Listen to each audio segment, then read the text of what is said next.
আরে ভাই, কি নিয়ে অহংকার করেন? কতটুকু জায়গার মধ্যে আপনি থাকেন, আর কতটুকু সময় নিয়ে বা দুনিয়াতে আছেন? চলেন দেখাই। নিজেকে কত বড় মনে করেন? আরে ভাই, আপনার তুলনায় আপনার অবস্থান কত বড় একটু চিন্তা করেন। আপনি আছেন একটা গ্রামে বা একটা শহরে, একটা বাড়িতে, একটা ঘরে। আপনার ঘর থেকে আপনার বাড়ির অবস্থান চিন্তা করেন। আপনার বাড়ি থেকে আপনার এলাকার অবস্থা চিন্তা করেন। আপনার এলাকা থেকে আপনি একটা ইউনিয়নের চিন্তা করেন। একটা ইউনিয়ন থেকে আপনি একটা জেলার চিন্তা করেন। একটা জেলা থেকে আপনি একটা বিভাগের চিন্তা করেন। একটা বিভাগ থেকে এই বাংলাদেশের চিন্তা করেন। এই বাংলাদেশ থেকে আপনি সারা দুনিয়ার চিন্তা করেন। এই সারা দুনিয়ার যদি চিন্তা আপনি করেন, তো ওইখানে শুধু আল্লাহ তাআলার কুদরত ছাড়া আপনি আর কিছুই দেখতে পাইবেন না ভাই দোস্ত।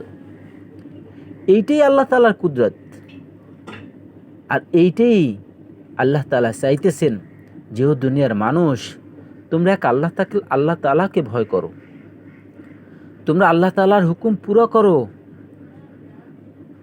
এইটাই তোমাদের কাজ, এই কাজের জন্যই তোমাকে বানানো হয়েছে।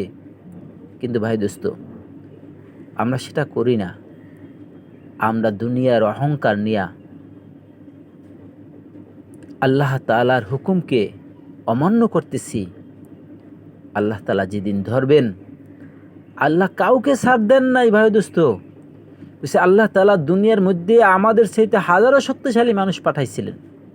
কওমে আদ জাতি, কওমে সামুদ জাতি, বলছে এরা তো আমাদের সাথে হাজারো শক্তি বেশি ছিল।